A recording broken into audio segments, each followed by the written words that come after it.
Sweater पहन के बनाएंगे।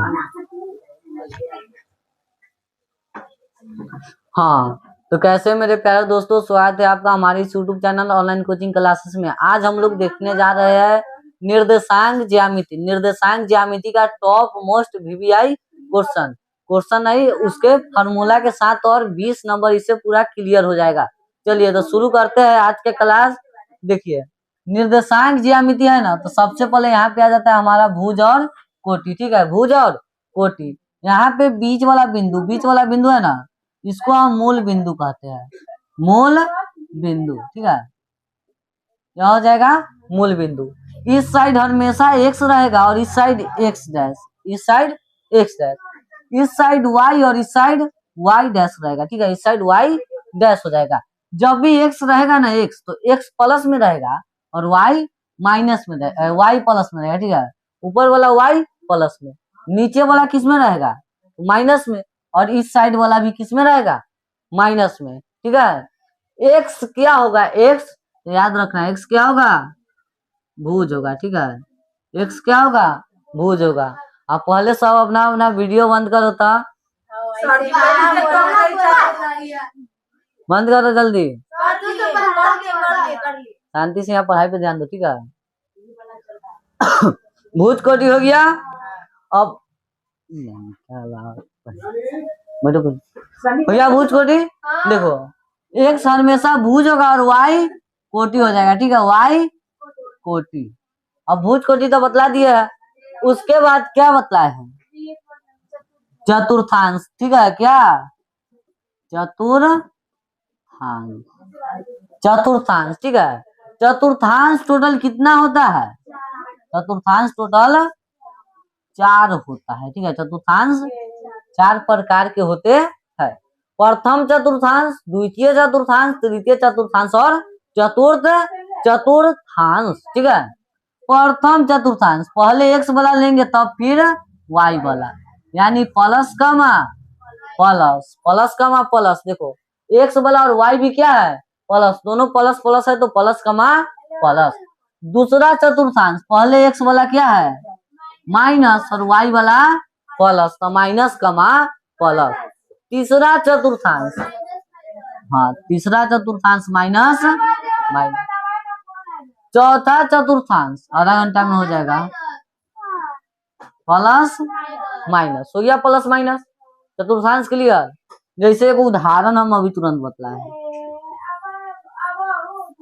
8 कमा माइनस 6 कौन चतुर्थांश, 8 कमा माइनस 6 कौन चतुर्थांश है। तो देखो जो 8 है ना, 8 एक आगे प्लस है और 6 के आगे क्या है, माइनस। तो प्लस माइनस किस चतुर्थांश में, चौथा चतुर्थांश में। ये कौन चतुर्थांश है, चौथा चतुर्थांश है। ठीक है, और देखो, और हम 5-6 को इसी उदाहरण में बतला देते हैं। 8 कमा माइनस 6 किस चतुर्थांश में, 8 कमा माइनस 6 किस चतुर्थांश में है। तो 8 का ये क्या है, प्लस है, इसके आगे माइनस है, तो ये भी चतुर्थांश में है। अगर पूछ दे कि 3 कमा 4 कौन चतुर्थांश में है, 3 कमा 4 कौन चतुर्थांश में है, तो 3 भी प्लस और 4 भी प्लस, ये कौन चतुर्थांश में है, प्रथम। अगर पूछ दे माइनस 6 कमा माइनस 3 कौन चतुर्थांश में है, तो माइनस माइनस है ना, दोनों में किसे में है, तृतीय में, तो इसका सही आंसर हो जाएगा तृतीय भी हो गया, तृतीय चतुर्थांश भी हो गया। इसके बाद देखो क्या तुम लोगों के पूछेगा, खाली पूछेगा वही बतलाएंगे। चतुर्थांश क्लियर, कोई के दिक्कत चतुर्थांश में, जाती दिक्कत होगा अभी बतलाओ।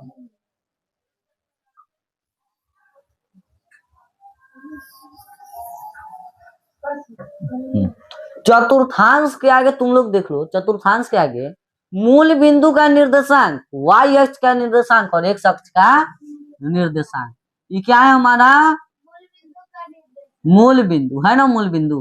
तो मूल बिंदु यहाँ हमेशा 0 रहता है, पता है ना, तो याद रखना मूल बिंदु का निर्देशांक 0,0, किसका, तो मूल बिंदु का। ठीक है, कोई दिक्कत, मूल बिंदु का निर्देशांक 0,0। अगर पूछ दे y अक्ष का निर्देशांक, y अक्ष का निर्देशांक 0, y किसका? तो y अक्ष का निर्देशांक। कोई दिक्कत है यहाँ तक? जल्दी बतलाओ। इससे भी बहुत क्वेश्चन पूछेगा, याद रखना, इसलिए हम ही लेके अभी चल रहे हैं। क्या y अक्ष का निर्देशांक 0, y अक्ष का निर्देशांक x बराबर क्या होगा? यह भी ऑब्जेक्टिव देखने के लिए कितना मिला होगा। y अक्ष का निर्देशांक x बराबर 0, y अक्ष का निर्देशांक x बराबर 0। याद रखना, बहुत ही वीवीआई पॉइंट है, ठीक है। अगर पूछ दे x अक्ष का निर्देशांक, x अक्ष का निर्देशांक क्या होगा?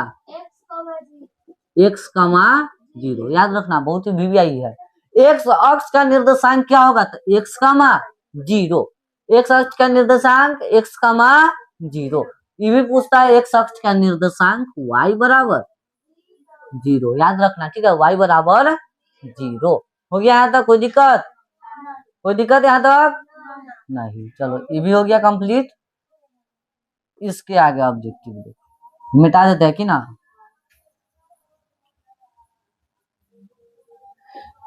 इसके आगे तुम लोगों को पूछेगा मूल बिंदु से दूरी, मूल बिंदु से दूरी।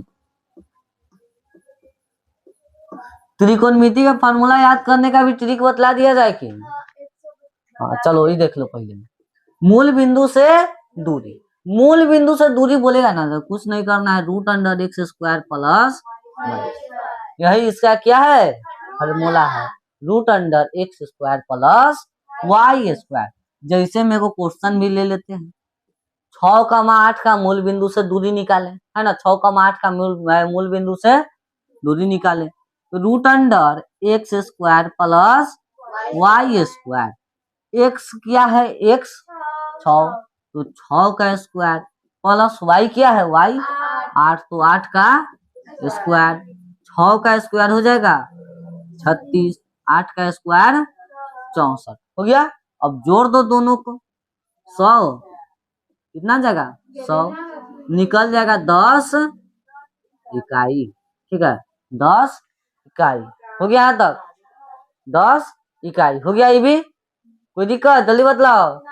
मूल बिंदु से दूरी निकालने में कोई दिक्कत? इससे भी 2 ऑब्जेक्टिव पूछेगा, लगभग में 2 ऑब्जेक्टिव इससे भी पूछेगा। अभी जितना बतलाएंगे 4-5 को पॉइंट, उससे हर में सब में से ऑब्जेक्टिव पूछे, ठीक है।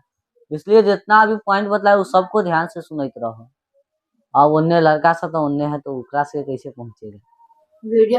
कोई गारंटी ना डलाएगा, कोई गारंटी नहीं। हो गया ये। अब मूल बिंदु भी हो ये भी है। हाँ, ये देखिए जाना, इस ऑब्जेक्टिव कन्फर्म टकराएगा, कन्फर्म 100 में से 100% गारंटी के साथ बोल रहे उसे ना पता। देखो, इससे ऑब्जेक्टिव कन्फर्म टकराएगा, 100 में से 100% गारंटी बोल रहे हैं हम। अगला देखो, मूल बिंदु से दूरी तो हो गया ना, मूल बिंदु से दूरी। उसके आगे तुम्हारा पूछ देगा दूरी सूत्र। देखियो कि सब ऑब्जेक्टिव में होगा ये दूरी फॉर्मूला याद करके जाना। x2 माइनस x1 का whole square plus y2 minus y1 का होल स्क्वायर, ठीक है। x2 माइनस x1 का whole square plus y2 minus y1 का होल स्क्वायर हो गया। देखो, एक ऑब्जेक्टिव भी देख लेते, एक क्वेश्चन भी देख लेते इससे कि ना, इससे सब्जेक्टिव भी आने का चांस रहता है, ठीक है।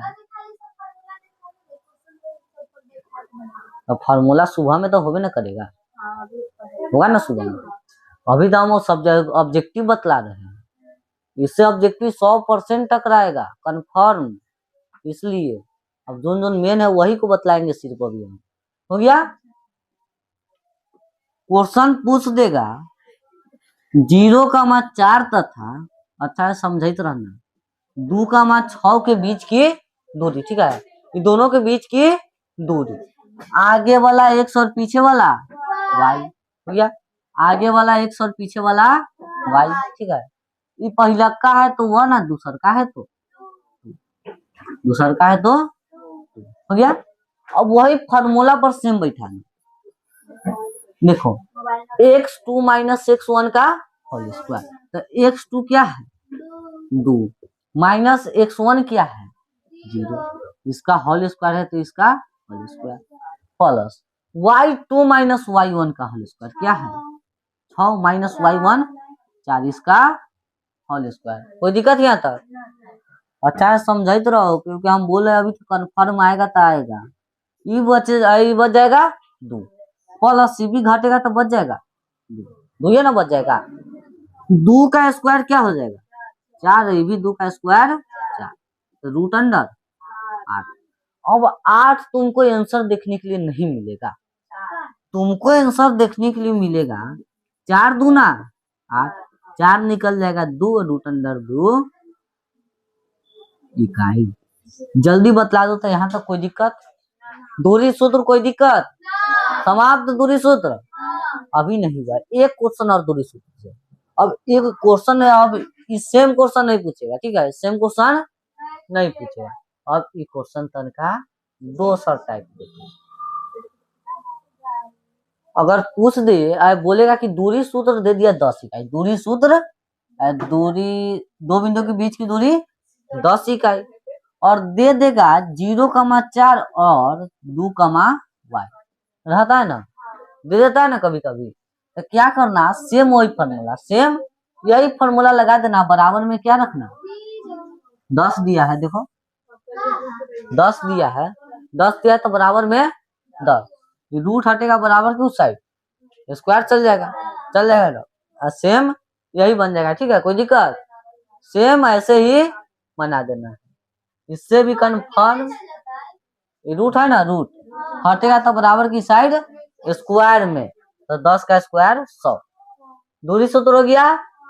उसके बाद तुम्हारा एक ऑब्जेक्टिव पूछेगा मध्य बिंदु, पता है ना मध्य बिंदु, खाली हम हल्का हल्का बतला रहे, समझा रहे थे क्या मध्य बिंदु पता है ना?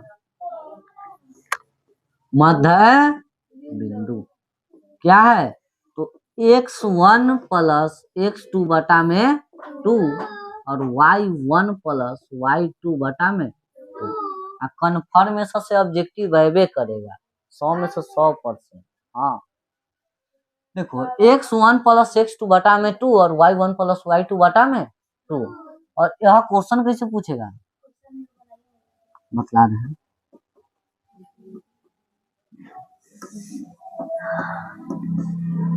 इसका एगो दे देगा क्वेश्चन, बोलेगा मध्य बिंदु का निर्देशांक ज्ञात कर, ठीक है, मध्य बिंदु का निर्देशांक ज्ञात कर। तो क्या करना है, x1 प्लस x2 है ना, x1 प्लस x2, x1 ही है x2 ही है, यानी 6 प्लस 6 बटा में 2 है तो 2, y1 plus y2, y1 plus y, यानी 4 प्लस 4 बटा में 2, जोड़ो 6 6 12 बटा में 2 है तो 2, और यहाँ जोड़ो 4 4 8 बटा में 2 है तो 2 चौका 8, क्या गया 6 का मान 4, बस यही निकल गया। कोई दिक्कत? जल्दी बतलाओ, कोई दिक्कत इसमें?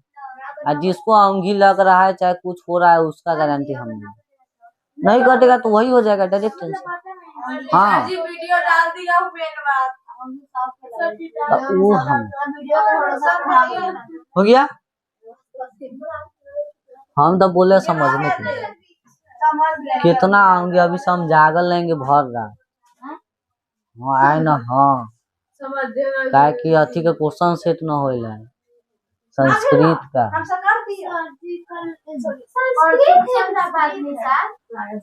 सामने संस्कृत का ऑब्जेक्टिव है, कम से कम 500 संस्कृत में ऑब्जेक्टिव रहे।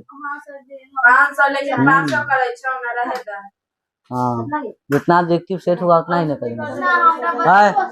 अभी मध्य बिंदु तो हो गया क्लियर, मध्य बिंदु समाप्त, मध्य बिंदु समाप्त।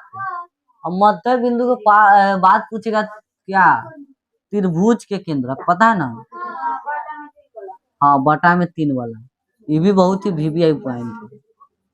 त्रिभुज का केंद्र क्या होता है समझो सिर्फ अच्छा से बस।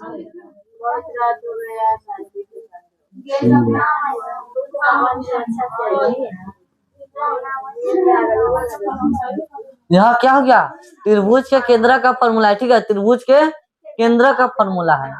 त्रिभुज या केंद्र के क्वेश्चन कैसे पूछेगा कि ना, तो हमें 3 गो बिंदु दे देगा, ठीक है, 3 गो बिंदु दे देगा, बोलेगा त्रिभुज या केंद्रक निकाले, ठीक है, कोई दिक्कत, निकल जाएगा। सेम इससे पहले वाला सही निकलेगा कि ना। जैसे मान लो दे दिया क्वेश्चन, क्वेश्चन दे दिया, अब बोल दिया त्रिभुज के केंद्र का निर्देशांक ज्ञात करें, तो सबसे पहले कर देंगे एक्स वाला के एक साथ जोड़ देंगे, अब बटा में देखो ये x1 x2 और ये x3 बटा में 3, y1 y2 y3, ठीक है, बटा में 3 हो गया।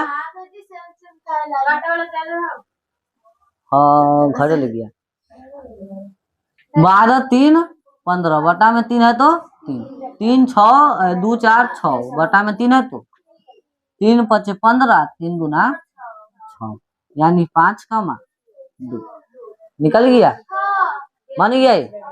इससे भी एक ऑब्जेक्टिव कंफर्म पूछेगा, और कहूँ कहूँ देखेगी क्या मध्य बिंदु दे देता है और निकालने के लिए एक्स बोल देता है। हाँ हम वीडियो डाल देंगे, हो गया। त्रिभुज का केंद्रक भी हो गया। हाँ अब तुमको हम कुछ पॉइंट बतला देते, वो देख लेना, तुम देख लेना, अब नहीं पढ़ाएंगे, छोड़ देते हैं। त्रिभुज के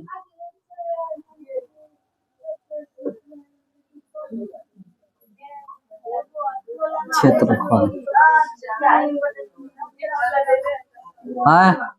त्रिभुज के क्षेत्रफल और एक संरेख वाला, एगो संरेख वाला देख लेना, ठीक है, ये 2 चीज देख लेना, त्रिभुज का क्षेत्रफल और एक संरेख वाला देख लेना। यह ना त्रिभुज संरेख क्या होता है, त्रिभुज का क्षेत्रफल बराबर 0, यही पे बनेगा सेम। हाँ वही है, 1/2 वाला रहेगा बराबर में 0, संरेख हो गया।